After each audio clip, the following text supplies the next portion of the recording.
Eres un error, arruinaste esta familia, me dijo mi madre.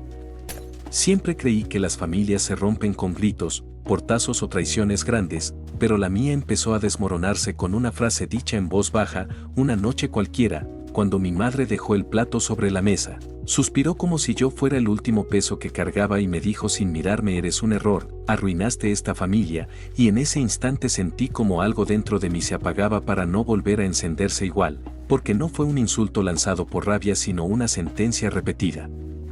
Durante años en silencios, miradas y culpas que siempre terminaban apuntándome, cada problema económico era por mí, cada discusión entre ellos era por mí, cada decepción tenía mi nombre, mientras mi padre asentía en silencio como si aceptar esa versión fuera más cómodo que defenderme y mi hermano menor me evitaba como si yo fuera una enfermedad contagiosa. Yo tenía 20 años, trabajaba, estudiaba y aún así era el villano perfecto de una historia que no había escrito. Empecé a llegar tarde a casa para no sentir ese ambiente espeso que te asfixia sin tocarte. Las paredes parecían escucharme respirar esperando que me fuera de una vez, hasta que una noche, después de otra discusión absurda, entendí que quedarme solo iba a terminar de romperme, así que me fui sin despedidas, sin maletas grandes ni lágrimas, solo una puerta cerrándose detrás de mí y un silencio que dolía más que cualquier grito. Dormí semanas en sofás prestados, en casas ajenas, en habitaciones donde nadie preguntaba por mi pasado,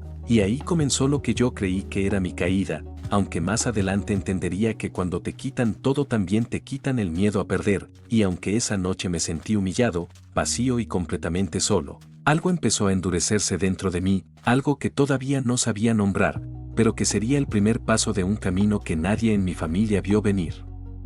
Los primeros meses fuera de casa fueron una mezcla de vergüenza y supervivencia pura, porque cuando pasas de tener un techo seguro a depender de la buena voluntad ajena, el orgullo se convierte en un lujo que no puedes permitirte. Trabajé en lo que encontré: turnos dobles, trabajos mal pagados, horarios que te rompen el cuerpo, mientras por las noches me preguntaba en qué momento me convertí en el problema oficial de una familia que decía amarse. Hubo días en los que pensé en volver y pedir perdón por cosas que nunca hice, pero cada vez que esa idea aparecía, recordaba la voz de mi madre diciendo que yo era un error y algo dentro de mí se negaba a arrodillarse. Empecé a pasar más tiempo solo, no por tristeza sino porque necesitaba silencio para pensar, y fue en ese silencio donde comencé a darme cuenta de algo incómodo: nadie iba a venir a rescatarme, no habría disculpas tardías ni llamadas arrepentidas. Si quería dejar de sentirme un desecho tenía que construirme desde cero, así que empecé a ahorrar cada moneda, a aprender cosas nuevas por mi cuenta, a observar cómo funcionaba el mundo real sin el filtro de la familia. Entendí rápido que la gente no te respeta por lo que sientes sino por lo que vales. Y esa verdad dolió, pero también me despertó. Dejé de hablar de mi pasado, dejé de explicar quién era, me concentré en quién podía llegar a ser. Conocí personas que no sabían nada de mí y aún así me trataban mejor que quienes me habían criado, y eso me enseñó que la sangre no garantiza lealtad.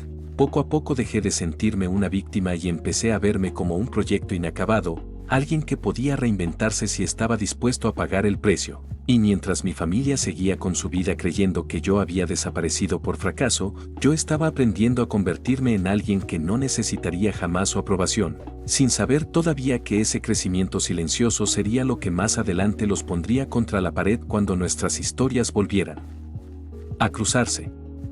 El cambio no fue rápido ni bonito, fue incómodo y solitario, porque reinventarte significa aceptar que la versión anterior de ti ya no sirve. Empecé a estudiar de noche después del trabajo, cursos gratuitos, libros prestados, cualquier cosa que me diera una ventaja mínima.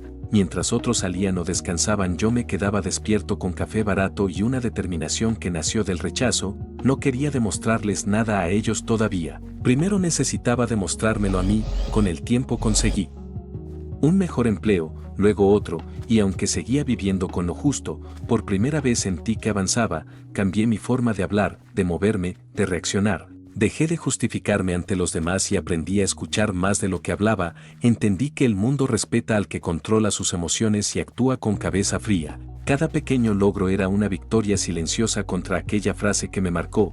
Ya no me veía como el error sino como alguien en construcción, y mientras yo levantaba mi vida pieza por pieza, mi familia seguía creyendo que yo había fracasado, que me había perdido, que tarde o temprano volvería derrotado, no sabían que esa idea era lo único que me impulsaba a seguir, porque había algo profundamente satisfactorio en crecer lejos de quienes te subestimaron. Sin embargo, una noche recibí un mensaje inesperado de un antiguo conocido del barrio, alguien que todavía tenía contacto con mi familia, y lo que me contó hizo que todo lo que había construido hasta ese momento cobrara un nuevo sentido, porque por primera vez supe que el destino me estaba dando la oportunidad de regresar, no como el hijo roto que se fue, sino como alguien que podía cambiar el juego por completo, y más adelante, cuando finalmente diera ese paso, entenderían que llamar error a una persona puede ser el detonante de su peor arrepentimiento. Ese mensaje me dejó inquieto toda la noche, porque no hablaba de disculpas ni de arrepentimiento, hablaba de problemas, de deudas, de discusiones cada vez más frecuentes en esa casa que un día fue mía, y aunque intenté convencerme de que ya no me importaba, mentiría si dijera que no sentí una extraña calma al saber que el mundo no se había detenido para ellos. Seguí con mi rutina durante semanas, pero algo había cambiado. Ya no estaba huyendo de mi pasado, lo estaba observando desde lejos con una claridad nueva. Empecé a analizar fríamente cada recuerdo, cada injusticia, cada culpa que me impusieron, no para llenarme de odio, sino para entender cómo habían llegado a convertirme en su chivo expiatorio. Comprendí que mi madre necesitaba a alguien a quien culpar para no enfrentar sus propios fracasos, que mi padre prefería el silencio antes que el conflicto, y que mi hermano creció aprendiendo que señalarme lo mantenía a salvo. Ese entendimiento fue doloroso, pero también liberador. Porque dejó de ser personal y se volvió estructural. Ya no era yo el problema, era el rol que me asignaron, y por primera vez sentí que podía regresar sin perderme, porque ya no buscaba amor ni validación, solo cerrar un ciclo en mis propios términos. Comencé a planear mi futuro con más ambición, invertí lo poco que tenía en mejorar mi situación, acepté riesgos que antes me habrían paralizado, y mientras mi vida empezaba a tomar una forma sólida, la idea de volver dejó de ser una fantasía emocional para convertirse en una posibilidad real, no para vengarme con gritos o reproches, sino para mostrarles, con hechos, qué ocurre cuando empujas a alguien al vacío y esperas que desaparezca, sin imaginar que aprenderá a volar en la caída. Con el paso de los meses dejé de pensar en el regreso como un acto impulsivo y lo convertí en una estrategia personal, porque entendí que volver sin estabilidad sería repetir la historia. Así que me enfoqué en consolidar lo que había construido, conseguí un ascenso que me dio por primera vez un sueldo digno, me mudé a un lugar pequeño pero propio, y esa simple llave en mi bolsillo significó más que cualquier discurso motivacional. Por las noches reflexionaba sobre quién era ahora y quién había sido antes, y la diferencia me sorprendía incluso a mí. Ya no reaccionaba desde la herida sino desde la claridad, aprendí a poner límites, a decir no, a no explicar de más. Empecé a rodearme de personas que no necesitaban que me hiciera pequeño para sentirse grandes, y eso cambió por completo mi forma de verme. Ya no cargaba con el apellido como una condena, lo llevaba como un dato más, algo que no definía mi valor. Mientras tanto, las noticias que me llegaban de mi familia seguían siendo caóticas, discusiones constantes, decisiones mal tomadas, una tensión que crecía sin que yo moviera un solo dedo, y fue ahí cuando comprendí una verdad incómoda: mi ausencia no había arreglado nada, solo había dejado al descubierto problemas que antes me atribuían. Esa realización terminó de cerrar una herida que no sabía que seguía abierta, porque me confirmó que no me fui por debilidad sino por supervivencia, y aunque todavía no había decidido cuándo volver, sí sabía una cosa: cuando lo hiciera no sería para pedir nada, sería para enfrentar aquello que me rompió desde una posición que jamás imaginaron,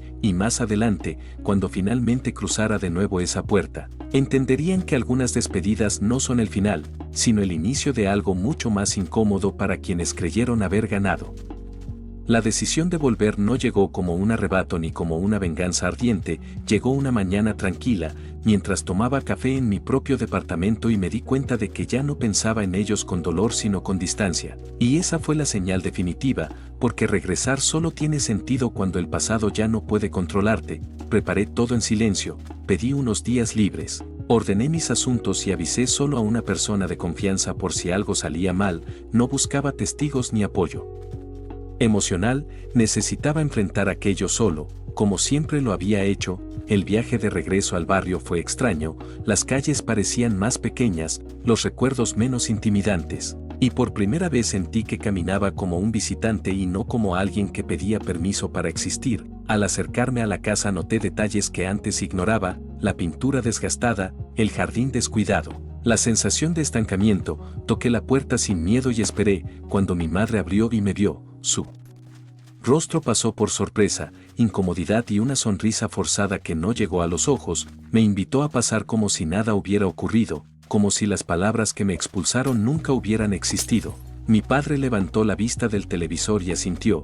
Mi hermano apenas murmuró un saludo, y en ese silencio incómodo entendí que ninguno de ellos esperaba que yo volviera así, tranquilo, firme, sin rencor visible. La conversación fue superficial. Hablaron de problemas, de dinero, de lo difícil que habían sido los últimos años, y por primera vez escuché todo desde afuera, sin cargar culpas que no me pertenecían. Me pidieron ayuda sin pedir perdón, como si mi papel de salvador fuera automático. Y en ese momento supe que el verdadero conflicto apenas estaba comenzando, porque más adelante, cuando decidiera qué hacer con esa petición y con todo lo que sabía, la balanza familiar cambiaría de forma irreversible.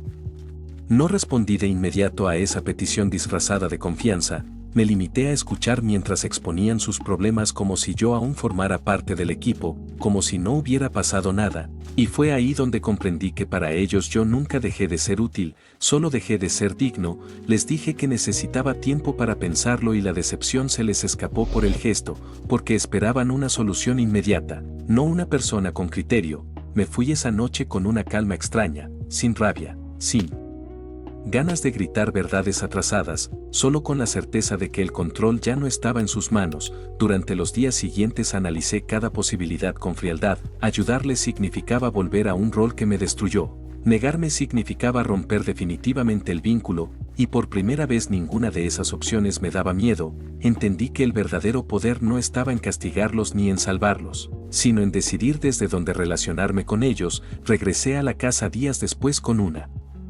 propuesta clara: no habría dinero sin límites, no habría rescates emocionales, no habría silencios incómodos, todo tendría condiciones y responsabilidades. Mi madre intentó victimizarse, mi padre volvió a callar, mi hermano se mostró molesto, y esa reacción confirmó lo que sospechaba: no querían ayuda, querían control. Y cuando les dejé claro que no iba a cargar culpas ajenas ni aceptar faltas de respeto, el ambiente se tensó como una cuerda a punto de romperse. Salí de ahí sabiendo que algo se había quebrado definitivamente, porque cuando dejas de ocupar el papel que te asignaron, obligas a los demás a mirarse al espejo, y más adelante, cuando esa tensión explotara, entenderían que el verdadero error no fui yo, sino haber creído que podían usarme sin consecuencias.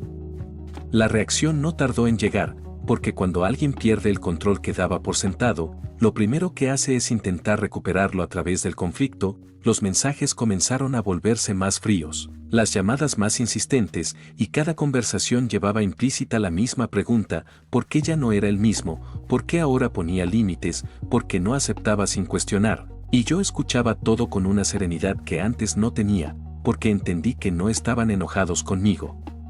Estaban enojados con la versión de mí que ya no existía.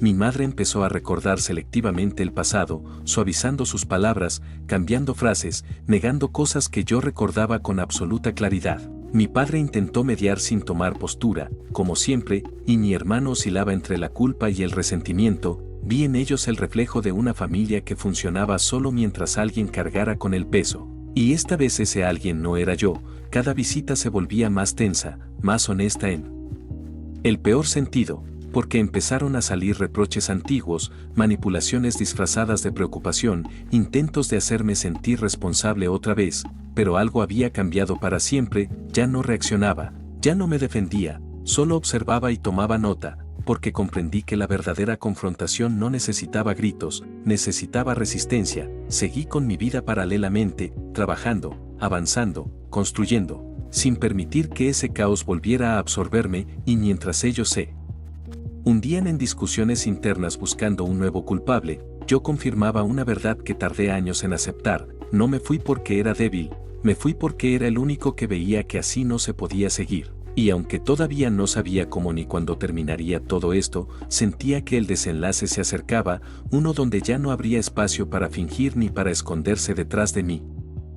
El punto de quiebre llegó una noche en la que me llamaron de urgencia, no con disculpas ni con humildad, sino con reproches mezclados con miedo, porque las cosas habían empeorado y necesitaban una solución inmediata. Cuando llegué a la casa el ambiente estaba cargado, mi madre lloraba diciendo que todo se les venía encima, mi padre caminaba de un lado a otro sin decir nada útil y mi hermano explotó acusándome de haberlos abandonado, de ser egoísta, de pensar solo en mí, y por primera vez no sentí ganas de defenderme ni de huir. Los dejé hablar hasta que el silencio volvió a ocupar la habitación. Entonces dije algo que jamás me había permitido decir, que no era responsable de sus decisiones, que no iba a pagar el precio de errores que no cometí y que ayudar no significaba sacrificarme otra vez. La reacción fue inmediata, mi madre cambió el llanto por la ira y repitió aquella frase que marcó mi vida, diciéndome que siempre había sido un error, pero esta vez no dolió, porque la escuché desde fuera, como quien oye una grabación antigua que ya no le pertenece. Le respondí con calma que si realmente creía eso, entonces debía aprender a vivir sin ese error. El silencio que siguió fue distinto a todos los anteriores, pesado, definitivo. Me levanté y me fui sin cerrar la puerta con fuerza, sin dramatismo, sabiendo que algo había terminado para siempre, porque al decir en voz alta lo que antes solo pensaba, rompí el último hilo que me ataba a ese papel, y mientras caminaba alejándome de esa casa entendí que la verdadera prueba aún no había llegado, porque más adelante, cuando las consecuencias de esa noche cayeran sobre todos nosotros, ninguno podría fingir que no vio venir el derrumbe.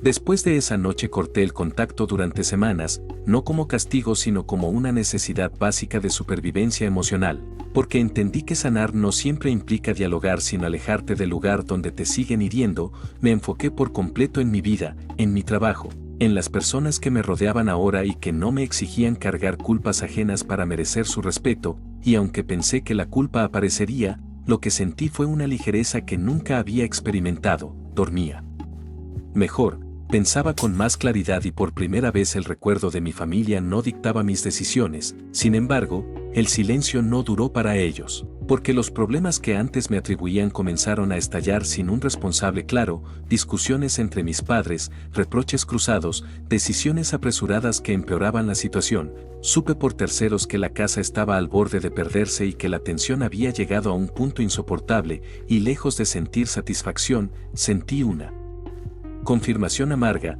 Yo nunca fui el origen del caos, solo el amortiguador, y cuando desaparecí, todo cayó por su propio peso. Un día recibí un mensaje breve de mi padre pidiéndome que habláramos. No exigía, no acusaba, solo pedía, y eso me hizo entender que algo había cambiado. Acepté verlo en un lugar neutral, lejos de la casa, lejos de los recuerdos, y cuando lo vi frente a mí noté algo que nunca había visto: cansancio y derrota. Me dijo que había fallado como padre, que el silencio no había protegido a nadie, que cargarme con culpas fue más fácil que enfrentar la verdad. No me pidió que volviera ni que salvara nada, solo reconoció el daño, y aunque esas palabras no borraron el pasado, marcaron un antes y un después, porque por primera vez alguien asumía su parte, y mientras me levantaba de esa mesa supe que el desenlace se acercaba, uno en el que cada quien tendría que hacerse cargo de lo que sembró, sin refugios ni excusas.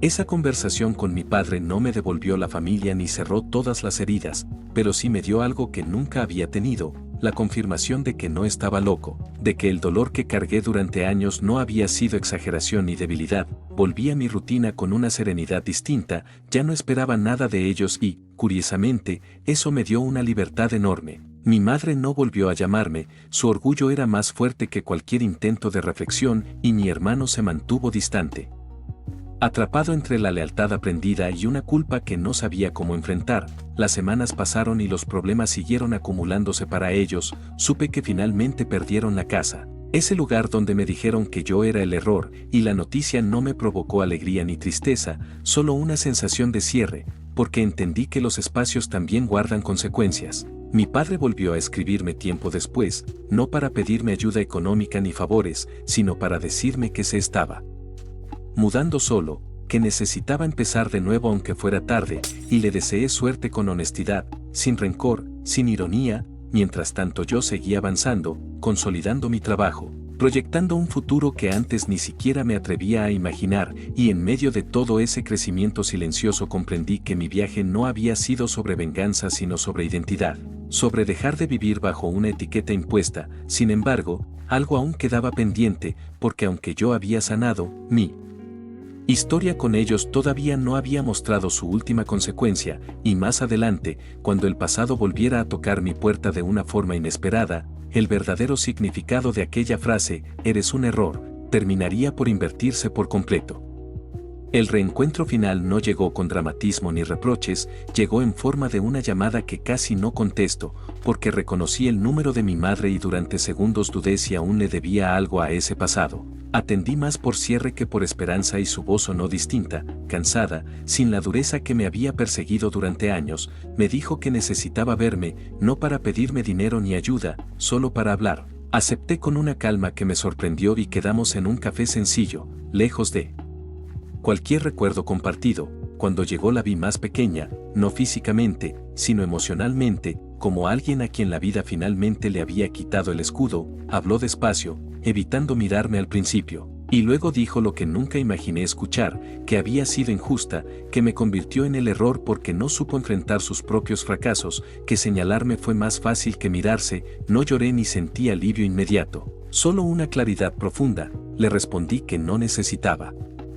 disculpas tardías para seguir adelante, que ya había construido una vida donde esa frase no tenía poder. Su silencio fue largo, pesado, y en ese silencio entendí que la verdadera consecuencia no era que yo prosperara, sino que ella tuviera que vivir sabiendo que empujó lejos a alguien que solo necesitaba apoyo. Nos despedimos sin promesas de volver a vernos, sin reconciliaciones forzadas. Y al salir de ese lugar sentí que algo se cerraba definitivamente, porque ya no quedaba nada que demostrar ni reclamar, y mientras caminaba hacia mi vida actual comprendí que el viaje del héroe no siempre termina con aplausos, a veces termina con paz, una paz que duele un poco, pero que te pertenece por completo. Y aunque parecía que todo estaba dicho, aún quedaba una última vuelta de esta historia, una donde el verdadero mensaje se revelaría con el paso del tiempo. Con el paso de los meses dejé de pensar en mi historia como una herida y empecé a verla como una lección viva que se manifestaba en pequeños detalles cotidianos, en la forma en que ya no toleraba faltas de respeto, en cómo elegía con cuidado a quien permitirle entrar en mi vida, en la seguridad silenciosa con la que caminaba por el mundo sin pedir permiso. Personas nuevas llegaron, oportunidades que antes me habrían parecido imposibles comenzaron a aparecer y entendí que no era suerte sino coherencia. Porque cuando dejas de cargar culpas que no te pertenecen, tu energía se libera para construir. Supe por conocidos que mi familia seguía fragmentada, cada uno enfrentando su propio vacío sin un chivo expiatorio que lo sostuviera, y lejos de sentir satisfacción, confirmé algo importante: la venganza más profunda no es destruir al otro, sino no necesitarlo para estar bien. Empecé a contar mi historia solo cuando valía la pena, no como víctima sino como alguien que sobrevivió a un sistema roto, y vi en otros ojos el mismo alivio que yo había buscado durante años. Comprendí que mi viaje no había sido solo personal, que romper el ciclo también significa mostrar que hay otra salida. Y mientras mi vida seguía avanzando con pasos firmes, algo inesperado comenzó a gestarse en silencio, porque el pasado no siempre vuelve para herirte, a veces regresa para mostrarte hasta dónde llegaste. Y más adelante, cuando una noticia inesperada pusiera frente a mí la prueba final de todo lo aprendido, tendría que decidir si el hombre que soy hoy es capaz de cerrar esta historia sin traicionarse a sí mismo. La noticia llegó una tarde cualquiera, sin dramatismo, pero con el peso suficiente para detenerme en seco. Mi padre había enfermado y la situación era seria, no terminal, pero sí lo bastante grave como para obligarlos a enfrentarse a una realidad que siempre evitaron. Durante horas caminé con esa información en la cabeza preguntándome qué papel tenía yo ahora, si alguno, porque el hombre que se fue años atrás habría corrido a cargar con todo por culpa, pero el hombre en el que me había convertido ya no funcionaba así. Decidí visitarlo no por obligación ni por redención, sino por elección consciente. Al verlo entendí que el tiempo no perdona a nadie. Hablamos poco, sin reproches, sin discursos largos, solo dos adultos reconociendo lo que fue y lo que no pudo ser. No me pidió que arreglara nada, no me pidió que volviera, y ese respeto tardío significó más de lo que esperaba. Mi madre estuvo presente pero distante, cargando sus propias decisiones en silencio, y por primera vez No sentí rabia ni tristeza, solo aceptación, porque entendí que ayudar no siempre significa quedarse ni sacrificarse, a veces significa estar sin perderte, acompañar sin volver al rol que te destruyó. Me fui de ese hospital con una sensación extraña de cierre anticipado, como si la historia estuviera lista para terminar incluso antes de que yo lo supiera, porque al mirar atrás comprendí que ya no quedaban cuentas pendientes, solo consecuencias vividas, y mientras regresaba a mi vida, a mi casa, a mi futuro, entendí que el verdadero final no estaría marcado por un perdón épico ni por una caída espectacular, sino por algo mucho más difícil de aceptar para quienes me llamaron error, que yo había seguido adelante completo, entero, sin necesidad de que ellos cambiaran, y más adelante, cuando todo se asentara, el significado real de esta historia quedaría claro de una forma que nadie pudo anticipar. El tiempo terminó de hacer su trabajo sin pedir permiso, mi padre se recuperó parcialmente y siguió su camino con una humildad que antes no conocía, mi madre nunca volvió a intentar reconstruir lo que rompió, no por orgullo esta vez, sino porque entendió que algunas palabras no tienen marcha atrás, y mi hermano tomó distancia de todos, cargando una culpa que ya no podía proyectar en mí. Yo seguí avanzando, cambié de trabajo, mejoré mi situación, construí relaciones sanas y aprendí a reconocer el respeto cuando lo veía. Un día, sin buscarlo, me encontré pasando frente a la antigua casa familiar, ahora habitada por desconocidos, y no sentí nada, ni dolor ni nostalgia, solo una calma firme, porque ese lugar ya no tenía poder sobre mí. Entendí entonces que la frase que me persiguió durante años había perdido todo su significado, porque un error no crece, no aprende, no se transforma, un error se descarta, y yo había hecho exactamente lo contrario, había sobrevivido, había construido. Había elegido romper un ciclo que llevaba generaciones repitiéndose. No regresé para vengarme ni para ser perdonado, regresé para demostrarme que podía mirar de frente aquello que me rompió sin volver a caer. Y al final comprendí que la mayor consecuencia para quienes me señalaron no fue perderme, sino tener que vivir sabiendo que el error fue el único que tuvo el valor de cambiar, cerrar la puerta y seguir adelante, dejando atrás una historia que intentó destruirme y terminó, sin quererlo, convirtiéndose en el origen de la mejor versión de mí mismo. Actualización. Han pasado varios meses desde que cerré esa etapa y sentí que debía escribir esto porque muchas personas me preguntan si realmente todo termina ahí, si de verdad se puede seguir adelante después de escuchar algo tan devastador de tu propia madre, y la respuesta es sí, pero no como lo imaginas. No volví a reconstruir una relación familiar tradicional ni pasamos fiestas juntos fingiendo normalidad. Lo que cambió fue algo más profundo. Dejé de cargar con historias que no eran mías y eso transformó por completo mi forma de vivir. Hoy tengo estabilidad, proyectos claros y una tranquilidad que antes me parecía imposible. Mi padre mantiene contacto ocasional conmigo desde un respeto silencioso. Mi madre sigue su vida por su lado y mi hermano y yo apenas cruzamos palabras, pero ya no duele, porque entendí que sanar no siempre significa reconciliarse, a veces significa aceptar la distancia sin resentimiento. Si algo aprendí de todo esto es que las palabras pueden marcarte para siempre o convertirse en el impulso que te saque del fondo, depende de qué hagas con ellas. Yo elegí no demostrarles nada a ellos, sino probarme a mí mismo que no era el error que dijeron. Y cada día que despierto en una vida construida con mis propias decisiones confirma lo mismo. A veces tocar fondo no es el final de la historia, sino el único lugar desde donde realmente puedes empezar.